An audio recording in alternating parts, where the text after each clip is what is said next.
ಹರೇ ಕೃಷ್ಣ. ಎಲ್ಲ ಕೇಳುಗರಿಗೂ ಶ್ರೀಮದ್ ಭಾಗವತದ ಅಧ್ಯಯನಕ್ಕೆ ಸ್ವಾಗತ. ಮನುಷ್ಯ ಜನ್ಮದಲ್ಲಿ ಸಂಪಾದಿಸಬೇಕಾದ 30 ಗುಣಗಳನ್ನು ಯುಧಿಷ್ಠಿರ ಮಹಾರಾಜನಿಗೆ ನಾರದ ಮುನಿಗಳು ಬೋಧಿಸುತ್ತಿದ್ದಾರೆ. ಮನುಷ್ಯರು ಪ್ರಾಣಿಗಳಿಗಿಂತ ಭಿನ್ನವಾಗಿರಲೆಂದೇ ನಾರದ ಮಹರ್ಷಿಗಳು ಪ್ರತಿಯೊಬ್ಬ ಮನುಷ್ಯನು ಈ 30 ಗುಣಗಳನ್ನು ಸಂಪಾದಿಸಿ ಸುಶಿಕ್ಷಿತನಾಗಬೇಕು ಎಂದು ಹೇಳುತ್ತಾರೆ. ಒಂದು ದೇಶದ ಪ್ರಜೆಗಳು ಈ ಗುಣಗಳಲ್ಲಿ ಶಿಕ್ಷಣವನ್ನು ಪಡೆಯದೇ ಇದ್ದರೆ ಅವರು ಸಂತೋಷವಾಗಿರಲು ಸಾಧ್ಯವಿಲ್ಲ. ದೇಶದ ಎಲ್ಲ ಜನರು ಸುಳ್ಳನ್ನೇ ಹೇಳುತ್ತಿದ್ದರೆ ರಾಷ್ಟ್ರವು ಸುಖವಾಗಿರಲು ಸಾಧ್ಯವಿಲ್ಲ. ಜನರಿಗೆ ಸತ್ಯವಂತರಾಗುವಂತೆ ಶಿಕ್ಷಣವನ್ನು ಕೊಡಬೇಕು. ಅದೇ ರೀತಿ ಪ್ರತಿಯೊಬ್ಬರೂ ದಯಾಪರತೆಯನ್ನು ಕಲಿಯಬೇಕು. ತಿಂಗಳಿನ ಕೆಲವು ನಿರ್ದಿಷ್ಟ ದಿನಗಳಲ್ಲಿ ಪ್ರತಿಯೊಬ್ಬರೂ ಉಪವಾಸವನ್ನು ಮಾಡಬೇಕು. ಪ್ರತಿಯೊಬ್ಬರೂ ದಿನಕ್ಕೆ 2 ಸಲ ಸ್ನಾನವನ್ನು ಮಾಡಬೇಕು. ಹಲ್ಲುಜ್ಜಿ ದೇಹವನ್ನು ಬಾಹ್ಯವಾಗಿ ಶುದ್ಧೀಕರಿಸಿಕೊಳ್ಳಬೇಕು. ಭಗವಂತನ ನಾಮಸ್ಮರಣೆ ಮಾಡಿ ಆಂತರಿಕವಾಗಿ ಶುದ್ಧೀಕರಿಸಿಕೊಳ್ಳಬೇಕು. ಪ್ರತಿಯೊಬ್ಬನೂ ಭಗವಂತನ ಪುಣ್ಯನಾಮದ ಜಪವನ್ನು ಮಾಡಬೇಕು. ಪ್ರತಿಯೊಬ್ಬನಿಗೂ ಆಲೋಚನೆ ಭಾವನೆಗಳಲ್ಲಿ ಸರಳವಾಗಿರುವಂತೆ, ದೈಹಿಕವಾಗಿ ಮಾನಸಿಕವಾಗಿ ತೃಪ್ತಿ ಇರುವಂತೆ ಶಿಕ್ಷಣವನ್ನು ಕೊಡಬೇಕು.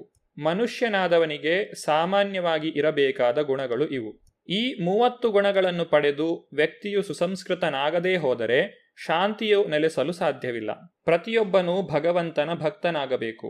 ಏಕೆಂದರೆ ಭಕ್ತನಾದೊಡನೆ ಅವನು ತಂತಾನಾಗಿಯೇ ಈ ಎಲ್ಲ ಗುಣಗಳನ್ನೂ ಪಡೆಯುತ್ತಾನೆ. ಯಸ್ಯಾಸ್ತಿ ಭಕ್ತಿರ್ ಭಗವತಿ ಅಕಿಂಚನ ಸರ್ವೈಗುಣೈಸ್ತತ್ರ ಸಮಾಸತೆ ಸುರ ಹರವ ಭಕ್ತಸ್ಯ ಕುತೋ ಮಹದ್ಗುಣ ಮನೋರಥೇನಾಸತೋ ಧಾವತೋ ಭಯಿ. ವ್ಯಕ್ತಿಗೆ ಶ್ರೀಕೃಷ್ಣನ ಬಗ್ಗೆ ಅಚಲವಾದ ಭಕ್ತಿ ಇದ್ದರೆ ಅವನಲ್ಲಿ ಎಲ್ಲಾ ದೈವಿ ಗುಣಗಳೂ ಪ್ರಕಟವಾಗುತ್ತವೆ. ಈ ಕೃಷ್ಣ ಪ್ರಜ್ಞಾ ಆಂದೋಲನವು ಸರ್ವಗ್ರಾಹ್ಯವಾದದ್ದು. ಜಗತ್ತಿನ ಶಾಂತಿಗಾಗಿ ಮಾನವ ಕುಲವು ಅದನ್ನು ಗಂಭೀರವಾಗಿ ಪರಿಗಣಿಸಿ ಅದರ ತತ್ವಗಳನ್ನು ಅನುಷ್ಠಾನ ಮಾಡಬೇಕು. ಶ್ರೀಮದ್ ಭಾಗವತದ 8ನೇ ಸ್ಕಂದದ 1ನೆಯ ಅಧ್ಯಾಯವನ್ನು 4 ಮನುಗಳ ಅಂದರೆ ಸ್ವಯಂಭುವ, ಸ್ವಾರೋಚಿಷ, ಉತ್ತಮ ಮತ್ತು ತಾಮಸ ಇವರುಗಳ ವರ್ಣನೆ ಎಂದು ಹೇಳಬಹುದು. 7ನೇ ಸ್ಕಂದದ ಕೊನೆಯವರೆಗೆ ಸ್ವಯಂಭುವ ಮನುವಿನ ವಂಶಾವಳಿಯ ವಿವರಗಳನ್ನು ಕೇಳಿ ತಿಳಿದುಕೊಂಡ ಪರೀಕ್ಷಿತ ಮಹಾರಾಜನು ಉಳಿದ ಮನುಗಳ ವಿವರ ತಿಳಿಯುವ ಅಪೇಕ್ಷೆಯನ್ನು ವ್ಯಕ್ತಪಡಿಸಿದನು. ದೇವೋತ್ತಮ ಪರಮಪುರುಷನು ಭೂತಕಾಲದಲ್ಲಿ ಮಾತ್ರವಲ್ಲದೆ ವರ್ತಮಾನ ಮತ್ತು ಭವಿಷ್ಯತ್ ಕಾಲಗಳಲ್ಲಿ ಹೇಗೆ ಅವತರಿಸುತ್ತಾನೆ ಮತ್ತು ಮನುವಾಗಿ ವಿವಿಧ ಲೀಲೆಗಳಲ್ಲಿ ಹೇಗೆ ಕಾರ್ಯನಿರ್ವಹಿಸುತ್ತಾನೆ ಎಂಬುದನ್ನು ಅರಿತುಕೊಳ್ಳುವ ಅಪೇಕ್ಷೆಯನ್ನು ಅವನು ವ್ಯಕ್ತಪಡಿಸಿದನು. ಪರೀಕ್ಷಿತ ಮಹಾರಾಜನು ಇದೆಲ್ಲವನ್ನೂ ತಿಳಿಯಲು ಕಾತುರನಾಗಿದ್ದರಿಂದ ಶುಕಮುನಿಗಳು ಭೂತಕಾಲದಲ್ಲಿ ಅವತರಿಸಿದ 6 ಮನುಗಳಿಂದ ಪ್ರಾರಂಭಿಸಿ ಕ್ರಮೇಣ ಎಲ್ಲ ಮನುಗಳ ಬಗ್ಗೆಯೂ ವಿವರಿಸಿದರು. ಮೊದಲ ಮನುವು ಸ್ವಯಂಭುವ ಮನು. ಅವನ 2 ಪುತ್ರಿಯರಾದ ಆಕೂತಿ ಮತ್ತು ದೇವಹೂತಿಯು ಯಜ್ಞ ಮತ್ತು ಕಪಿಲ ಎಂಬ 2 ಪುತ್ರರಿಗೆ ಜನ್ಮ ಕೊಟ್ಟರು. ಶುಕಮುನಿಗಳು 3ನೆಯ ಸ್ಕಂದದಲ್ಲಿ ಈಗಾಗಲೇ ಕಪಿಲನ ಚಟುವಟಿಕೆಗಳನ್ನು ವಿವರಿಸಿರುವುದರಿಂದ ಈಗ ಇಲ್ಲಿ ಯಜ್ಞನ ಚಟುವಟಿಕೆಗಳನ್ನು ವಿವರಿಸಿದ್ದಾರೆ. ಮೂಲ ಮನುವು ತನ್ನ ಪತ್ನಿ ಶತರೂಪಾದೇವಿಯೊಂದಿಗೆ ಸುನಂದಾ ನದಿಯ ದಂಡೆಯ ಮೇಲೆ ತಪಸ್ಸನ್ನು ಆಚರಿಸಲು ವನವಾಸಕ್ಕೆ ಹೊರಟು ಹೋದನು. ಅವರು 100 ವರ್ಷಗಳ ಕಾಲ ತಪಸ್ಸನ್ನು ಆಚರಿಸಿದರು. ಅನಂತರ ಮನುವು ಸಮಾಧಿ ಸ್ಥಿತಿಯಲ್ಲಿ ದೇವೋತ್ತಮ ಪರಮಪುರುಷನ ಸ್ತೋತ್ರಗಳನ್ನು ರಚಿಸಿದನು. ಆಗ ರಾಕ್ಷಸರು ಮತ್ತು ಅಸುರರು ಅವನನ್ನು ಕೊಲ್ಲುವ ಪ್ರಯತ್ನ ನಡೆಸಿದರು. ಆದರೆ ಯಜ್ಞನು ತನ್ನ ಪುತ್ರರಾದ ಯಾಮರು ಮತ್ತು ದೇವತೆಗಳಿಂದ ಒಡಗೂಡಿ ಅಸುರರು ಮತ್ತು ರಾಕ್ಷಸರನ್ನು ಸಂಹರಿಸಿದನು. ಅನಂತರ ಯಜ್ಞನು ಸ್ವರ್ಗೀಯ ಲೋಕಗಳ ದೊರೆಯಾದ ಇಂದ್ರನ ಸ್ಥಾನವನ್ನು ಸ್ವತಃ ಅಲಂಕರಿಸಿದನು. 2ನೆಯ ಮನುವಾದ ಸ್ವಾರೋಚಿಷನು ಅಗ್ನಿಯ ಪುತ್ರನು. ದ್ಯುಮತ್, ಸುಷೇಣ ಮತ್ತು ರೋಚಿಷ್ಮತ್ ಅವನ ಪುತ್ರರು. ಈ ಮನ್ವಂತರದಲ್ಲಿ ರೋಚನನು ಸ್ವರ್ಗೀಯ ಲೋಕಗಳ ದೊರೆಯಾದ ಇಂದ್ರನ ಪದವಿಗೆ ಏರಿದನು. ಅಲ್ಲಿ ತುಷಿತನೇ ಮೊದಲಾಗಿ ಅನೇಕ ದೇವತೆಗಳಿದ್ದರು. ಅಲ್ಲದೆ ಊರ್ಜ, ಸ್ತಂಭ ಮೊದಲಾದ ಅನೇಕ ಮಂದಿ ಸಾಧುಪುರುಷರೂ ಅಲ್ಲಿದ್ದರು. ಅವರ ಪೈಕಿ ವೇದಶಿರ ಎಂಬುವವನ ಪತ್ನಿ ತುಷಿತ ಎನ್ನುವಾಕೆಯು ವಿಭುವಿಗೆ ಜನ್ಮವಿತ್ತಳು. ವಿಭುವು 88,000 ಮಂದಿ ದೃಢವ್ರತರಿಗೆ ಅಥವಾ ಸಾಧುಪುರುಷರಿಗೆ ಆತ್ಮನಿಗ್ರಹ ಮತ್ತು ತಪಸ್ಸಿನ ಬಗ್ಗೆ ಉಪದೇಶ ನೀಡಿದನು. ಪ್ರಿಯವ್ರತನ ಮಗನಾದ ಉತ್ತಮನು 3ನೆಯ ಮನುವು. ಪವನ, ಸೃಂಜಯ ಮತ್ತು ಯಜ್ಞಹೋತ್ರ ಅವನ ಮಕ್ಕಳು. ಈ ಮನುವಿನ ಆಡಳಿತ ಕಾಲದಲ್ಲಿ ಪ್ರಮದನ ನೇತೃತ್ವದಲ್ಲಿ ವಸಿಷ್ಠರ 7 ಮಂದಿ ಪುತ್ರರು ಸಾಧುಪುರುಷರಾದರು. ಸತ್ಯರು, ದೇವಶ್ರುತರು ಮತ್ತು ಭದ್ರರು ದೇವತೆಗಳಾದರು. ಸತ್ಯಜಿತನು ಇಂದ್ರ ಪದವಿಗೆ ಏರಿದನು. ಧರ್ಮನ ಪತ್ನಿ ಸುನೃತಳ ಗರ್ಭದಲ್ಲಿ ಭಗವಂತನು ಸತ್ಯಸೇನನಾಗಿ ಅವತರಿಸಿದನು. ಮತ್ತು ಸತ್ಯಸೇನನು ಸತ್ಯಜಿತನೊಂದಿಗೆ ಯುದ್ಧ ಮಾಡುತ್ತಿದ್ದ ಯಕ್ಷರು ಮತ್ತು ರಾಕ್ಷಸರನ್ನು ಸಂಹರಿಸಿದನು. 3ನೇ ಮನುವಿನ ಸಹೋದರನಾದ ತಾಮಸನು 4ನೆಯ ಮನು. ತಾಮಸನಿಗೆ ಪೃಥು, ಖ್ಯಾತಿ, ನರ ಮತ್ತು ಕೇತುವು ಸೇರಿದಂತೆ 10 ಮಂದಿ ಪುತ್ರರಿದ್ದರು. ಅವರ ಆಳ್ವಿಕೆಯ ಅವಧಿಯಲ್ಲಿ ಸತ್ಯಕರು, ಹರಿಗಳು, ವೀರರು ಮತ್ತಿತರು ದೇವತೆಗಳ ಪದವಿಯನ್ನು ಪಡೆದಿದ್ದರು. ಜ್ಯೋತಿರ್ಧಾನನ ನೇತೃತ್ವದಲ್ಲಿ 7 ಮಂದಿ ಸಾಧುಶ್ರೇಷ್ಠರಿದ್ದರು. ತ್ರಿಶಿಖನು ಇಂದ್ರ ಪದವಿಗೆ ಏರಿದ್ದನು. ಹರಿಮೇಧನು ತನ್ನ ಪತ್ನಿ ಹರಿಣಿಯ ಗರ್ಭದಲ್ಲಿ ಹರಿ ಎಂಬ ಪುತ್ರನನ್ನು ಪಡೆದನು. ಈ ಹರಿ ಭಗವಂತನ ಅವತಾರ. ಇವನು ಗಜೇಂದ್ರನಿಗೆ ಮೋಕ್ಷವನ್ನು ನೀಡಿದನು. ಈ ಘಟನೆಯನ್ನು ಗಜೇಂದ್ರ ಮೋಕ್ಷವೆಂದು ವಿವರಿಸಲಾಗಿದೆ. ಪರೀಕ್ಷಿತ ಮಹಾರಾಜನು ಶುಕದೇವ ಗೋಸ್ವಾಮಿಗಳನ್ನು ಪ್ರಶ್ನಿಸುತ್ತಾನೆ. ಹೇ ಪ್ರಭುವೆ, ನನ್ನ ಗುರುವೇ, ನಾನೀಗ ನಿನ್ನ ಅನುಗ್ರಹದಿಂದ ಸ್ವಯಂಭುವ ಮನುವಿನ ಸಂತತಿಯ ಬಗ್ಗೆ ಸಂಪೂರ್ಣವಾಗಿ ಕೇಳಿ ತಿಳಿದುಕೊಂಡಿದ್ದೇನೆ. ಆದರೆ ಉಳಿದ ಮನುಗಳೂ ಇದ್ದಾರೆ.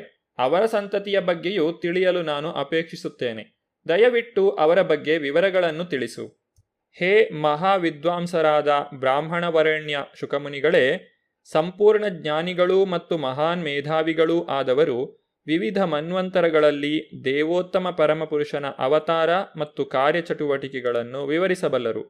ಈ ನಿರೂಪಣೆಗಳನ್ನು ಕೇಳಲು ನಾವು ಕಾತರರಾಗಿದ್ದೇವೆ. ದಯವಿಟ್ಟು ವಿವರಿಸಿ ಹೇಳಿ.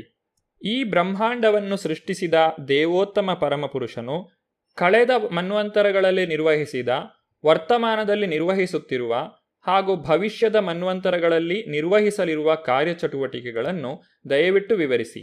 ದೇವೋತ್ತಮ ಪರಮಪುರುಷನು ಗುಣಾವತಾರ, ಮನ್ವಂತರಾವತಾರ, ಲೀಲಾವತಾರ ಮತ್ತು ಯುಗಾವತಾರಗಳು ಸೇರಿದಂತೆ ವಿವಿಧ ಅವತಾರಗಳನ್ನು ಹೊಂದಿದ್ದಾನೆ. ಈ ಎಲ್ಲ ಅವತಾರಗಳನ್ನು ಶಾಸ್ತ್ರಗಳಲ್ಲಿ ವರ್ಣಿಸಲಾಗಿದೆ. ಶಾಸ್ತ್ರಗಳಲ್ಲಿ ಪ್ರಸ್ತಾವನೆ ಇಲ್ಲದೆ ಯಾರೊಬ್ಬರನ್ನು ದೇವೋತ್ತಮ ಪರಮಪುರುಷನ ಅವತಾರವೆಂದು ಒಪ್ಪಿಕೊಳ್ಳುವ ಪ್ರಶ್ನೆಯೇ ಉದ್ಭವಿಸದು.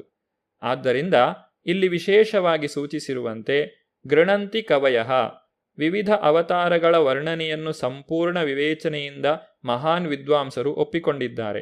ದೇವೋತ್ತಮ ಪರಮಪುರುಷನ ಯಾವುದೇ ಅವತಾರವು ಶಾಸ್ತ್ರಗಳ ಹೇಳಿಕೆಗಳಿಂದ ಹಾಗೂ ವಾಸ್ತವದ ಅದ್ಭುತ ಕಾರ್ಯಚಟುವಟಿಕೆಗಳಿಂದ ದೃಢೀಕರಿಸಲ್ಪಡಬೇಕು. ಪರೀಕ್ಷಿತ ಮಹಾರಾಜನು ವಿವಿಧ ಯುಗಗಳ ಮನುಗಳ ಬಗ್ಗೆ ತಿಳಿಯಲು ಅಪೇಕ್ಷಿಸಿದನು. ಬ್ರಹ್ಮನ ಒಂದು ದಿನದಲ್ಲಿ 14 ಮನುಗಳಿದ್ದಾರೆ. ಪ್ರತಿ ಮನುವಿನ ಆಯುಷ್ಯವು 71 ಯುಗಗಳು. ಹೀಗೆ ಬ್ರಹ್ಮನ ಆಯುಷ್ಯದಲ್ಲಿ ಸಾವಿರಾರು ಮನುಗಳಿದ್ದಾರೆ. ಭಗವಾನ್ ಶ್ರೀಕೃಷ್ಣನು ಭಗವದ್ಗೀತೆಯಲ್ಲಿ ಈ ರೀತಿಯಾಗಿ ನುಡಿದಿದ್ದಾನೆ. ಯುದ್ಧರಂಗದಲ್ಲಿ ಹಾಜರಿದ್ದ ತಾನು ಹಾಗೂ ಇತರ ಜೀವಿಗಳು ಭೂತಕಾಲದಲ್ಲಿ ಇದ್ದು ವರ್ತಮಾನ ಕಾಲದಲ್ಲೂ ಇರುವವರು ಹಾಗೂ ಭವಿಷ್ಯದಲ್ಲೂ ಇರುತ್ತೇವೆ.